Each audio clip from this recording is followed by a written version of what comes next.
Nice to see all of you. The microphone works. We're right here on the river. This is a nice venue. I'm Chris Meyer. Welcome all of you to the Idaho Environmental Forum's Boise River Conference. 9 years ago, on a lark, the IEF Steering Committee decided to throw a party for all of its members. And being August, it seemed like a float trip would be the appropriate thing to do, so we rang up the mayor and asked him if he would say a few words before the launch into the river, and he did, and he's been coming back ever since. What started as a purely recreational event has now morphed into a conference with some heft, and I think you'll see that today in a lineup of some speakers. A lot of hard work has gone into putting this event together today, and among all of the volunteers that have worked so hard, one group once again rises to the top, and they are the good folks from Idaho Rivers United, who once again will be providing rafts and guides and camaraderie down the river. Let's give a big shout out to those folks. We have folks in the river. I see Tom is here. It's Liz Paul or Bill Sunavy, Kevin Lewis. They're all probably out organizing things, setting up now. It's a lot of hard work, and we're grateful to all of them. Thanks as well to our friends at the Osher Institute for providing this beautiful venue. I'd like to acknowledge the other members of the steering committee of Idaho Environmental Forum. Why don't you please stand if you're with us this afternoon. These are folks that have worked on this program and other programs throughout the year, and feel free to reach out to any of us with ideas for additional program topics. And last but not least, I'd like to say a special thanks to my wife, Karen Meyer, who has done absolutely nothing for this program other than be here, and her very presence inevitably brings a smile to everyone's face. And so welcome, Karen, and thanks for joining us.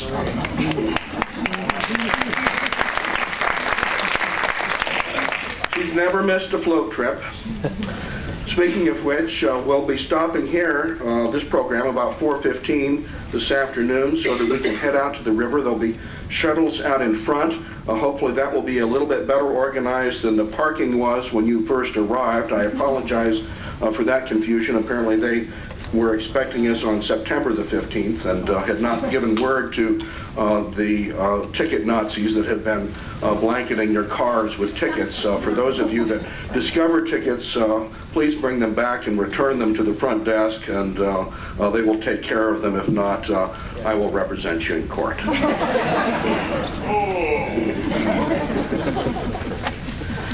Now, if you're dressed like me or the mayor, please find a quiet spot to change into something more appropriate for the river. And we'll have a couple of shuttles running, so go fast, but you don't need to absolutely dash out there. That'll take us to Barber Park. We'll put in, for those of you that will be joining us for that part of the event, and we'll float down to Ann Morrison Park, where we will all partake of a lovely barbecue dinner and some refreshing beverages. And then there'll be a shuttle back right here to the Osher Institute, where you can pick up your car or your bicycle or your scooter, or your horse or your camel or whatever it was that they got you there.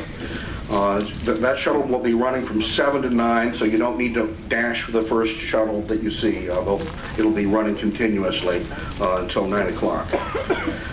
This year we're providing not only rafts and paddles and life preservers, but some special equipment that we obtained from the National Interagency Fire Center here in Boise. So each of you will be issued one of these smoke goggles, which I think will assist you in getting down the river safely without running into to any snags. You know, it's incredible, at least to me, that this is our 9th float trip and river conference. Seems like we started just yesterday, but it is the very first in which Mayor Beater will be joining us not only on the float trip, but also bringing his wife Julia and his daughter Josie for her #1 trip down the Boise River. And so that'll be a lot of fun for all of us. And I hope that thank you. And I hope many of the rest of you will be bringing your family and friends as well. Now, you know, in the past, the mayor has been subjected on these float trips to cannonball bridge jumpers and Ten Commandment protesters. We're hoping for a little less excitement this year, but with the Tea Party on the loose, there's really nothing that I can guarantee in terms of your personal safety, Mayor. You're on your own once you're on that river. It is my job and my honor to introduce the mayor now, however, and you know, I've been doing this so many years. His bioscale, I just keep it with me on the float trip, and it's a little wet. But you know, he was born in Boise. You know, you've all heard this before. So let's just dispense. I don't think you need to know once again about his prowess on the football field at Bishop Kelly, though apparently that was incredible. But you know, I think suffice it to just say a couple of words from my own heart. You know, I don't care what your politics are. This man has done a lot for this city. He's been a consistent and successful advocate for the protection of open space and respect for the environment. And hundreds of acres of foothills open space have been added on his watch, including Stack Rock and Hammer Flat, no small accomplishments. Parks, libraries, sound public transit have always been at the top of his agenda, and there is no greater advocate for the Boise River than Mayor Beater. You know, I think that a man's passions say a lot about what kind of a person he is, and Mayor Beater is passionate about all the right things. Let's welcome the mayor of the city of Boise, David Beater.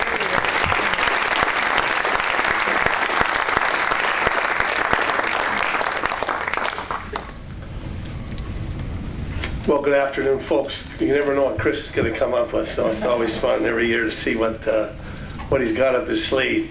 Boy, it is hard to believe that this is the 9th one, but it's great that there's this many topics to continue with, and the attendance has been growing every year or stayed steady. I went this year, and I don't know why it's taken me this long, but maybe I do know why. I went in search of a flooding joke to begin this year's conference off with. And you get a little, it's become a lot easier to find jokes. I have an engineer's joke, a doctor's joke, I have a city planner's joke. Over the years, I've got quite a repertoire of jokes to welcome groups to the city. So I got a little overconfident that there'd be a good flooding joke out there. Several hours of searching later, and some road testing on my unsuspecting staffers, I found what I think is the best flooding joke that I could find, but with the caveat that there are almost no flooding jokes out there. So here goes. I'll pick on my own party in the politics so as not to offend or to offend other like-minded people. It seems in the future, Barack Obama, Bill Clinton, and Al Gore pass away and go up to heaven and are greeted by St. Michael the Archangel, who promptly informs them that on the banks of the River Jordan that they have to cross the River Jordan to get to heaven. And he says to them, but the depth of the river will change according to how much sinning you did on earth. And then he goes to the other side and awaits them. Well, a lot of time went by in between, wondering which one of them would go first. And finally, Barack Obama takes it upon himself to begin and steps into the river.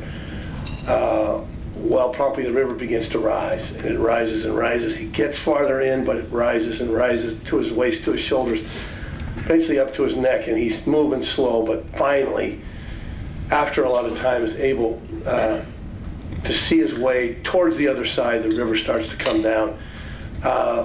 And he gets curious, so he turns over his shoulder to look at who might be following him. Who's next? He's surprised to see Al Gore is next, and he's halfway in the river, and he's only up to his ankles. And he looks at Michael the Archangel and says, I know Al Gore. Al Gore has a lot more sin than that. What's going on? And Al Gore, before Michael the Archangel can answer, yells out, I'm standing on Clinton's shoulders.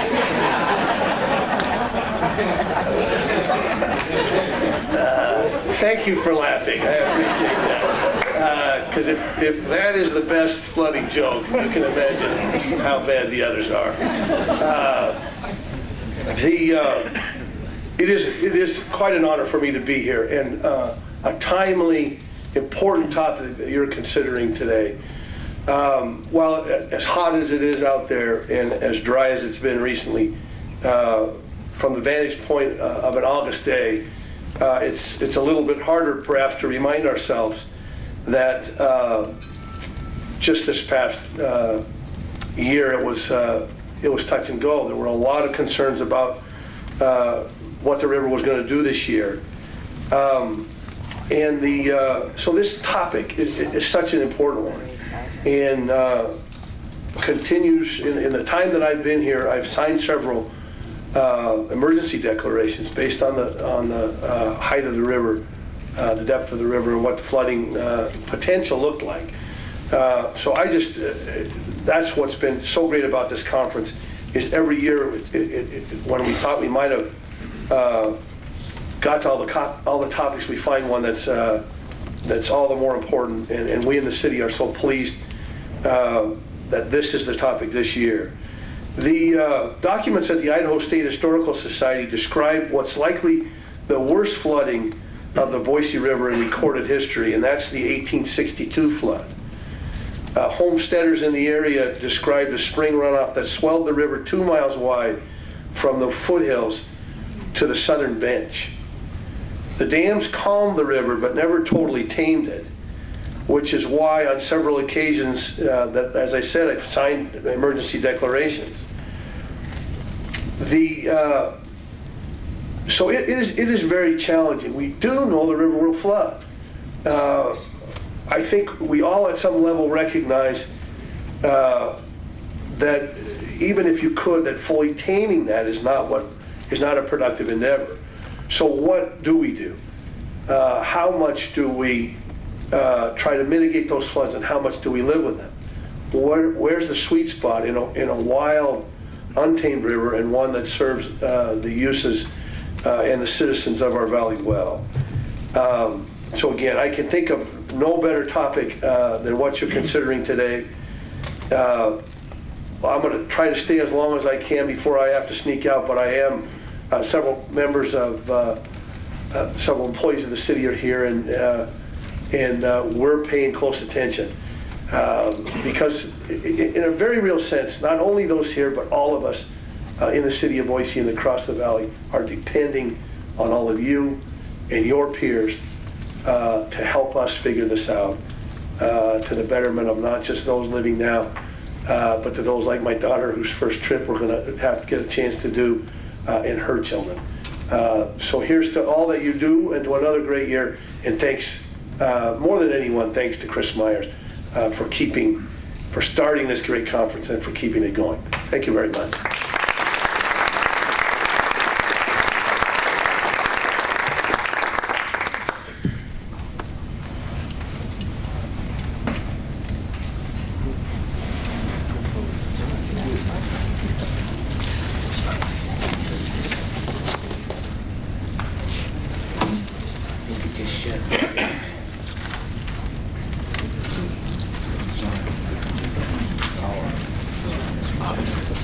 Thank you, Mayor Beater. It's a pleasure to be here. My name is Dave Tuthill. I have the pleasure of being the moderator for this next session on what happened with this river this year. And and what are some aspects that might provide some background for the flooding. I'd like to relate one story that happened to me about 20 years ago. I was out on the river as a Department of Water Resources employee. I was out with River Blue. We were looking at a high channel in the river, and it had been several years. We had had several years of drought, and we were walking down this high channel, and the neighbor lady came out of her house and said, "What are you guys doing?" And we said, "We're looking at this high channel of the river, and we're looking to see where the water will come." And she said, "Water never comes up here." And we said, "Well, how long have you lived here, ma'am?" "Well, 7 years. The water never comes here." Well, we saw this year that all the high channels were filled and along the river there, and we know that we're going to have a bigger flood someday. So as background, we're going to start with 3 short presentations by 3 knowledgeable people. The first one will be by Pat McGreen, and he's the manager of the operations division for the Northwest. He has a short presentation, and then I'll introduce the next speaker after Pat. So, Pat, where are you at here? Okay, you're on.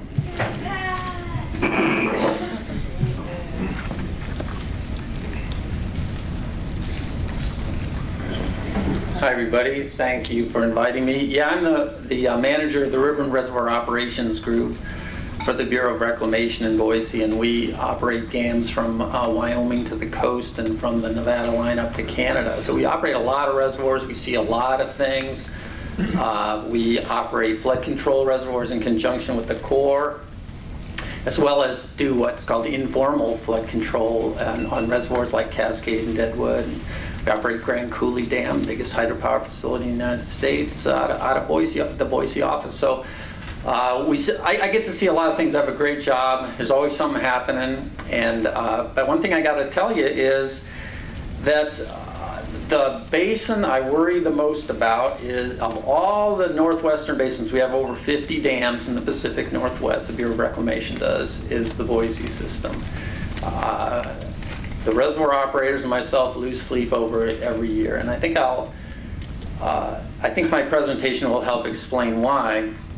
But first of all, we need to talk about the 2 agencies that manage, 2 federal agencies that really manage rivers in the Northwest. That's the Corps of Engineers and the Bureau of Reclamation.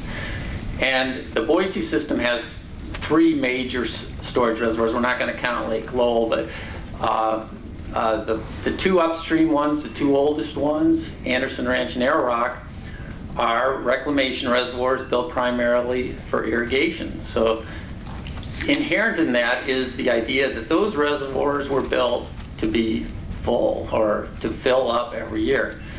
The newest dam is built by the Corps of Engineers primarily for flood control, and the optimal flood control elevation is to have a reservoir empty. So there's this inherent conflict between the 2, and ultimately optimal flood control would have empty. And I used to, before I came here, I used to work for the Corps of Engineers. I worked 9 years out of Seattle, and I was the lead reservoir operations guy there. And there are reservoirs there that are flood control reservoirs that just stay empty year-round. And the only time they fill, the river just runs through an empty reservoir, and the only time they fill is during floods, and then they get dumped out as quick as possible. One of the reservoirs we had was built in the 1940s, and it's never filled. Up until the big floods of 1996, it had never filled more than halfway. These are big reservoirs that stay empty just for flooding. That would be optimal flood control. Instead, we have a more of a compromised flood control here on the Boise system, and I'm going to explain that. Also, when we're talking about the 2 agencies, the Corps of Engineers has flood control authority over the Bureau's projects on the Boise River. That was given to them in 1944, the Flood Control Act of 1944, and basically said, if a project is authorized, a federal project is authorized for flood control, then the Corps of Engineers is responsible for creating a flood control plan and directing the flood control operations. So we work really close with the Corps, and perhaps the Corps should actually be giving this presentation, but you got me instead. And I'll try to not speak for the Corps, but I think what I have to say is important. Back to the Boise operation. It's not an optimal flood control operation. It's a compromise. An analogy I would make is, you ever see the movie Gladiator, right? Russell Crowe, he was about to fight the emperor in the Colosseum to the death at the end of the show. Everybody who watched the show first time thought, oh, this is going to be a great fight, real fair fight, and Russell Crowe is looking pretty buff.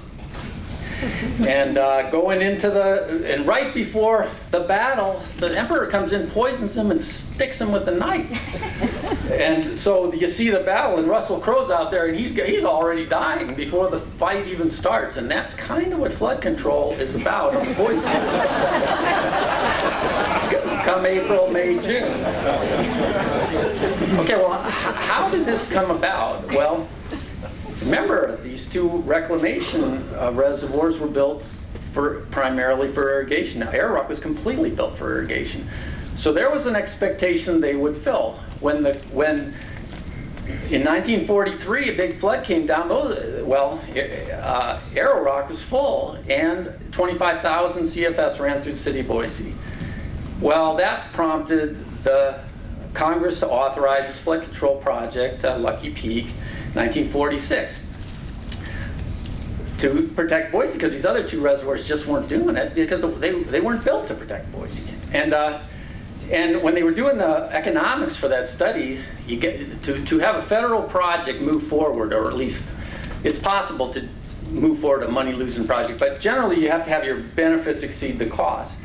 When they did the benefit cost analysis, kind of like a chicken and egg thing here. For Lucky Peak, they realized that if the Corps does not build the reservoir, there's not enough flood damages being prevented to justify the cost of building the reservoir. So by the fact that people didn't live in the floodplain and were kind of out of harm's way, even though the 25,000 CFS did flood some homes and property and this and that, it wasn't enough to justify building a flood control dam. So they had to go back to the drawing board and drum up some benefits of Lucky Peak. And the way you drum up benefits was a water supply project, and making the project good for irrigation and flood control. The problem is, an irrigation project requires some confidence the reservoir is going to fill. And the more space you take away from flood control and give to the irrigators, Mayor Beer talked about the sweet spot. They were trying to kind of find the sweet spot. But in looking for the sweet spot, we have a reservoir system that, at least from my perspective, makes me pretty nervous, especially come along April, May, and June each year, because the reservoirs, to assure refill. Oh, another complicating factor is the irrigators who had the space in Arrow Rock and Anderson were saying, wait a minute, you're telling me you want to be able to draft all three of these reservoirs empty in a big year? Arrow Rock, Anderson, and Lucky Peak? That wasn't part of the deal. If you're going to do that, we want assurance that our reservoirs are going to fill. And so that's where the compromise came in. There had to be this assurance for the irrigators that their space would fill. Because we don't have perfect foresight. We don't really know what's going to happen. There's forecasts that have errors. This year had a huge forecasting error. So anyway, currently, a set of rules was developed to operate the three reservoir system in 1953.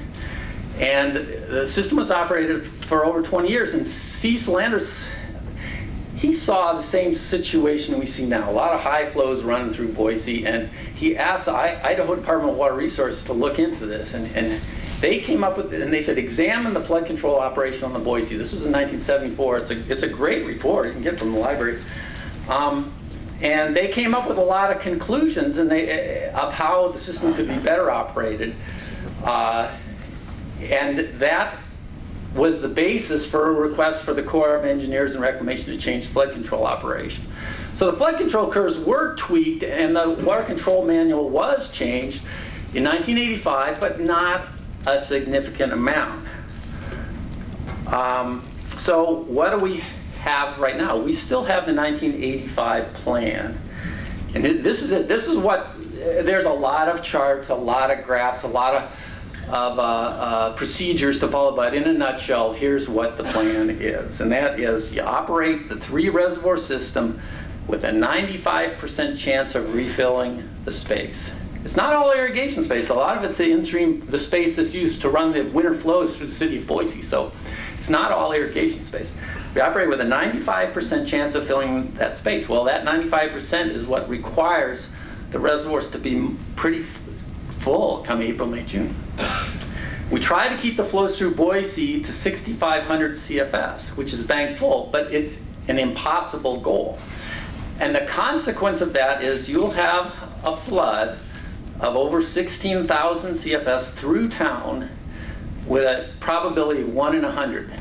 Okay, now let me put that into perspective. It means if you have that the likelihood, be careful when you buy a house, is what it says. Because with a 1 in 100 chance every year of 16,000 CFS, it means that in a 30-year mortgage, in a period of 30 years straight, you get a 1 in 4 chance that the flows can be 16,500 CFS. So if you're living close to the river, that's a pretty decent chance, 1 in 4, that your home may be flooded during the length of its mortgage. And that's what has been agreed to. That's why Russell Crowe has that knife in his side, you know, when he goes to fight the gladiator, right? Or fight the emperor. Okay, and unfortunately, the city of Boise and Ada County and Canyon County too aren't really capable of handling flows of 16,000 CFS or anything close to that. So let's look at 2012 and see how the plan works. I only have one PowerPoint because I hate PowerPoint slides, and I think it distracts from the conversation, but it's hard for me to tell you what happened without showing it.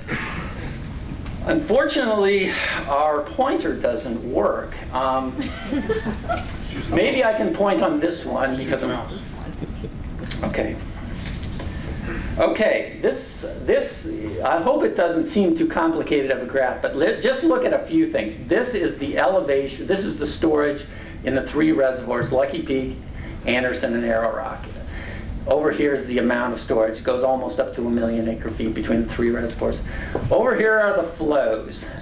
The red is the inflow to the Boise system. So, like for example, that peak inflow, this is actually daily average, was 23,000 CFS in April. It actually hit 26,000 CFS for a few hours. The outflow, well, this isn't the outflow, this is the flow at Glenwood. So this is, the outflow of Lucky Peak is actually higher than this because we're feeding the irrigation canals like the New York Canal. But there's the outflow, is the blue line. Again, look on this axis. 7,000 CFS is flood stage, 6,500 CFS is bank full, and that's what is part of the flood control plan, is to try to keep the flows below 6,500 CFS. Okay, these little dots, every day we compute what is the elevation we need to be that day to meet those criteria. 1 in 100 chance of 16,000 CFS, 95% chance refill. So I just put a few of them on here, one a month on here to show you where the elevations are. Theoretically, if we're right on the elevations, we meet the criteria for which justify the building of Lucky Peak Dam. Okay, so at the end of last irrigation season, the reservoir is drawn down to here, which is about, going over here, it's about 400,000 acre-feet. It's drawn down about 400,000 acre-feet from irrigation. Inflow to the system, the red line is more than the outflow, so more's coming in than is going out, so the reservoir starts filling. We fill at this 240 CFS run through town. And remember, it isn't just, I don't want to beat up on the irrigators, because it's important that space fill too, because if we don't fill that space the previous year, then there's no water to release for minimum in-stream flows through Boise, okay? So we're releasing the minimum in-stream flows through Boise out of the accounts that are set up for the flows, for the minimum in-stream flows, and the reservoir fills. Come January, now this is where the Bureau and the Corps start getting together. This is really a cooperative deal. The Corps has ultimate responsibility of this flood control operation. The Bureau has a lot of experience in Boise. You guys are really lucky because the average age of the reservoir operators here is over 50. People have been doing it a long time. Plus, we operate all these other flood control reservoirs. We've been practicing all winter, regulating reservoirs east of Portland. We operate Grand Coulee. We operate on the Flathead in Montana. We operate all these reservoirs, so we get a lot of practice. It's just not southern Idaho. So come January, this is the space required by the plan, which is, geez, it's only 300,000 acre feet. I'm sorry, through December it's 300,000 acre feet, and we got 4, so we're good.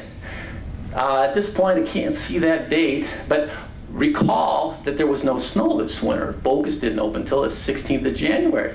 We're looking at 78% of normal runoff. That's normal is average, so 78% of average is like low. So we could be pretty darn full of these 3 reservoirs, and we were way below that, so no worries. What month is this? This is February, still no worries. March, still no worries. We're below the required flood control space. Actually, we started to ramp up discharges right in here, which was late February, because we've been holding the water down for the water park in Boise. We're holding the water down for some work being done on the New York Canal at the diversion. And so we finally, so now in March, it's really, the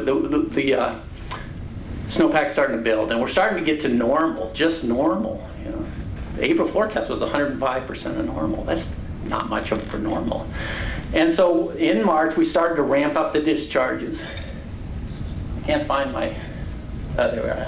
We start to ramp up the discharges, and on the April 1st, because of these warm periods and wet periods, we were above where we needed to be. Why? Because we didn't want to put the 6,500 CFS through town. See, the blue line is that. Remember that 6,500 CFS is right where we're at. That kind of tan line is 7,000. So we're putting the 6,500 CFS through town by April, and we're above flood control points. We're like, oops, we got to get down. But we look out, this is where we really depend on the Weather Service. Call the Weather Service. What's going to happen? It's going to rain a lot in the next 10 days, because we can see that we're merging to where we want to be. We want to be at that triangle right there. That much space is all that's required by our kind of compromised flood control plan. That much right there. So by middle of April, we were there. Life was good. But that's when things get tricky. That's when they called Russell Crowe to fight the emperor, and we're really good, but we're wounded, because what happens? We get this big rain event. First of all, record temperatures for the end of April, highest temperature since 1875 for 2 days, followed by near record rains in the central Idaho mountains, and it's off to the races. Inflows go way, way up, and the reservoirs start filling gangbusters. Look, we filled more than half the remaining space, and we did it in 10 days. We put 30,000 acre feet of space in 1 day in the system. And trust me, the Corps and the Bureau reservoir operators were very nervous at this point. So that's why, remember, you have rules you can't meet. You can't do this and keep the flows under 6,500 CFS. So we said, well, we got to crank up, we got to make some space, because we're in big trouble. This is the required space, that little triangle. This is what we got. The inflows are going up, are huge. We prevented the town from flooding big time, but the fear was there would be another rainstorm. Remember, right at this point, look how much space we got. We don't have a whole heck of a lot of space, maybe 120,000 acre feet. You know what 1 inch of rain is over the basin of Boise? 142,000 acre feet. 1 inch of rain, if it all ran off, didn't sink in the ground, but most of it would run off if it would have happened after those record rains, because the ground was already saturated. So we were essentially a 1 to 2 inch rainstorm from filling up the system and flooding the city. So we worked with the emergency operations folks, who did a great job, and we just started cranking up the discharges. 100, 200 CFS a pop, working with the Corps. Corps had their emergency ops people out here. We got up to over 8,000 CFS through town. I think the peak, instantaneous peak, was like 8,400 CFS, but we got up to that. We started to make some space in the reservoir system. The whole time, rain was in the forecast, the whole time. We were like totally freaking. I'm taking too much time here. But anyway, it turned out the weather got better. We got more confidence. We run a lot of models. This isn't just talking, we run a lot of models. We had a lot of statistical tools and stuff. And we felt more comfortable filling. So ultimately, with a combination of hard work, experience, by everybody, including the reservoir ops people and the Corps folks. Everything worked out just fine. I can't understate the role luck plays into the thing. There is a lot of luck in it.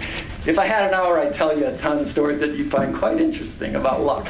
But I won't tell you that today. Anyway, I look forward to answering your questions after the other panelists. Thanks.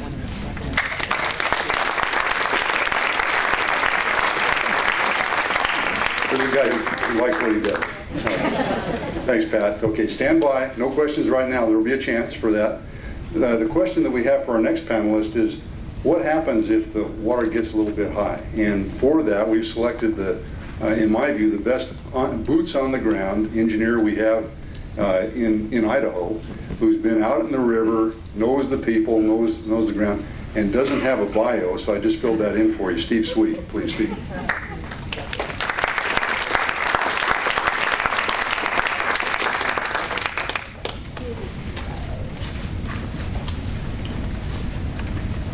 Thank you, Dave. Part of my witness protection program is not to have a bio, so I'll stick at that.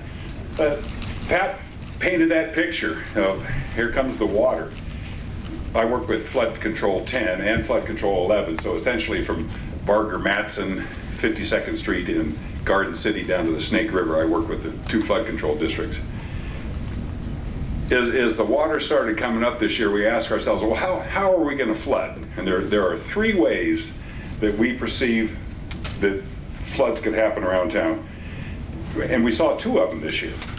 The one we didn't see is if you, and I can't name names, of course, but if you had a major canal that was taking 2,500 CFS of water full, packing it down toward Caldwell, and something broke, you'd have the 2,500 CFS in the canal going through a breach. You'd also have the other half of the canal that would be full, and it'd want to empty out that breach. So you'd have about 5,000 CFS going through Caldwell, and somebody would say, we can't do that. Let's close the gate at some magical place upstream, and let's keep that water in the river. Let's not put it in the canal. And so all of a sudden we'd have a 2,500 CFS bump through Boise, which would be a big surprise for everybody, because as the water comes up, anytime you get a 6-inch change, things happen in a hurry. So we didn't see that this year. And the fellows that ran that canal have been working on it, or the hypothetical canal, have been working on it and keeping it going. What we did see is that were the 2 other scenarios. And as the river gets high, if you think about it, the Boise River is a floodplain. It's pretty gentle out here. The canals come off right at that low point to get our water to bring them into town. They have headworks. Got something stopping the river from coming in. Well, if the river can get high enough and get around that head gate, all of a sudden you've got a canal. And this was a little pioneer off the North Channel just downstream of Linder Road. One morning there was water showing up in Star, of all places, down where the water master keeps his office. There was too much water. The water master let us know right away, you better get here and dry up my town. I'm teasing him. Rex didn't say that, but that was the message. There was a lot of water in Star. And the river came up and got into a canal, and there was no control over it. Big lesson we learned. How are you going to stop this water? Who's got the equipment? Who's responsible? There was nobody. And the highway district stepped up. The highway district, they had the maintenance guy. He was a great guy. He didn't know much about floods, but he was good at organizing people and getting material out there. And over a couple 3-day period, there was cooperation between a number of folks, and we ended up bringing in some rock, bringing in some huge sandbags, the size of this desk here was a sandbag that with the equipment we could put in place and stop the water. Corps of Engineers had a person on the ground, and that was stopped. That was one little place. When the big flood comes, the whole river, this is going to get wet. You're going to start with one here and one there, one there. You can get 20 of them. We stopped the one this year. Had we had 5 or 10 more, there would have been a lot of water getting out of sort. The third way, the one that we don't perceive is pit capture. I brought this up in 2004. against a fellow I perceived was the best engineer in the state, and we were in a court case, and I brought up pit capture. He sat there and told the judge there's no such thing, and we went on, and the lawyer I was working with, Chief Justice McDevitt, said, "Sweet, if I was you, I would have reached over and grabbed that SOB and hit him in the beak." So we had this discussion. So the question was, pit capture. What the heck is pit capture? Simply, when the river gets out and fills up a rock pit, that can initiate pit capture. What's that mean? And I'd like to tell you, but I can't run this computer. Yeah. So I have a little video. Thank you, Jay. Yep. Little video that brings out what pit capture is. And this is an eye opener here. We get past this. Okay. So what we have here, what you see, is a floodplain. Here's the Boise River floodplain. Here's the Boise River coming in some nice meanders. Here's just the ground out along Eagle Road, out along State Street, the flat spot in the floodplain. So if you come in and you decide that you're going to do a little gravel mining, and you start pulling gravel out of the river for all the great curves and sidewalks we have, and then you get a little close to the river and the river rushes in. You see this head cut moving upstream up there. Now you see the current is pulled to the top of the picture. Think of all these people on the south side that had their riverfront frontage and didn't have any frontage after the river pulled over. Tremendous amounts of sediment moving out of the river. The local slope increases, the gravel fills into the rock pit, that head cut pulls back, you've got sewer lines and water lines in the river bottom's dropping away, bridge abutments are moving, and the river has relocated itself to a different location. This initiates with a flood, with a high water coming up, but it goes on for years. The river responds in years. This is a great example. On the far side is Eagle Road. This is the south channel across the top of the picture here. And I'll come here with the mouse. If you can see in this little corner here, on a Thursday afternoon, the city administrator called up. This is 2006. This didn't happen, but this is what happened in 2006. The city administrator called up and said, "We've got 10 feet of water going into a rock pit." Called back in half an hour. I got 100 feet. We went back Sunday morning, and the river had quit going down the channel and gone into this rock pit. What had happened is it went into this rock pit, filled this rock pit up, and then out here in this corner, it overflowed. It sucked the whole river, 20,000 yards of gravel, $500,000 to fix one break in the river. One pit capture out there. We have 20 gravel pits along the Boise River that have this potential for happening in different places. So what do you do with something like this afterwards? This was a residential development at the time, Laguna Point, and hopefully here we'll get to the picture. Well, you stick houses in it. We've got houses on the other side of the river, and today we've got houses ringing around this whole thing out here. Floods, when they occur, happen because you're not anticipating them. This thing is designed now to be able to handle an inflow from a flood, but if something happens that we aren't anticipating, all of a sudden we're going to have a lot of water where we're not anticipating it. The third event that we had this year was at the head of Eagle Island. There was a rock pit where the water started washing through voids in the ground and out the pit face wall, and ground was caving off, and we had a 30-foot face that was starting to fail with Pat's 8,400 CFS of water coming down the river. Fascinating deal. We got out there, Mayor, I got to tell a story on one of your staff. We got out there, the sewer treatment plant was downstream. I don't know what that thing cost, but I know the mayor is not going to let the sewer treatment plant get flanked by the river. He sent out John Tenson. Thursday afternoon, we were out there, we were talking around, and the pit operators locally said, well, I don't think it's that big of a worry. We'll probably just deal with it if the river gets into the pit. Get a call a little later. Tenson says, we're all meeting out there tomorrow morning. So we ended up on site, and he ends up calling St. George, Utah, where the head of the rock pit was. Those two guys got on the plane and were there by 8 the next morning. And those guys stepped up and helped they came up with a high water management plan along with Flood Control 10 on how would we deal with that immediate situation. So my message is, your staff did good. That was close to being a very expensive experience on the Boise River. So that ends what I've got. I'll be happy to answer questions, but keep in mind there are at least 3 ways that we can get flooded. We had 2 of those show up this year, but we never quite got there. It's not when, or it's not if, it's just a matter of when. Thank you.